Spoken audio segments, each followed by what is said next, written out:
السلام علیکم۔ کراچی میں 14 سالہ لڑکی دعا زہرا کے اغوا کا معاملہ نیا موڑ اختیار کر گیا۔ لڑکی سکول کی طالبہ تھی۔ والدین نے پولیس میں رپورٹ درج کرائی۔ تہلکہ خیز انکشافات سامنے آ گئے۔ کیا آپ حالات حاضرہ سے آگاہی حاصل کرنا چاہتے ہیں؟ خبر کے پیچھے چھپے اصل حقائق جاننا چاہتے ہیں تو ابھی سبسکرائب کیجئے دل مل پاکستان کو اور ساتھ ہی گھنٹی کے نشان پر کلک کر دیں۔ آپ کو بتاتے چلیں کہ پولیس لڑکی کو کئی دن سے تلاش کر رہی ہے۔ دعا کا ابھی تک کوئی پتہ نہیں لگایا جا سکا۔ کچھ دن قبل پولیس حکام نے کہا تھا کہ دعا زہرا کی بازیابی کے لیے تمام کیمروں کی CCTV فوٹیج کو عمل میں لایا جائے گا۔ ایسا کرنے پر پولیس کو ایک CCTV فوٹیج پر شبہ ہوا۔ ایک سکول کی طالبہ کار میں بیٹھ کر کسی کے ساتھ جا رہی تھی۔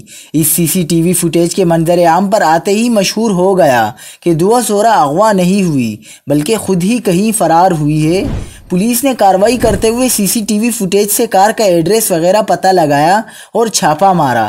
تاہم وہ لڑکی دعا زہرا نہیں تھی بلکہ وہ کوئی اور لڑکی تھی جو کسی اور کے ساتھ جا رہی تھی۔ اس واقعے کے بعد معاملہ مزید گھمبیر ہو گیا ہے۔ دعا زہرا کے والد نے کہا ہے کہ افواہیں پھیلا کر کیس کو خراب نہ کیا جائے۔ ان کی بیٹی فرار ہونے والی نہیں تھی، اس کو سچ مچ کسی نے اغوا کر لیا ہے۔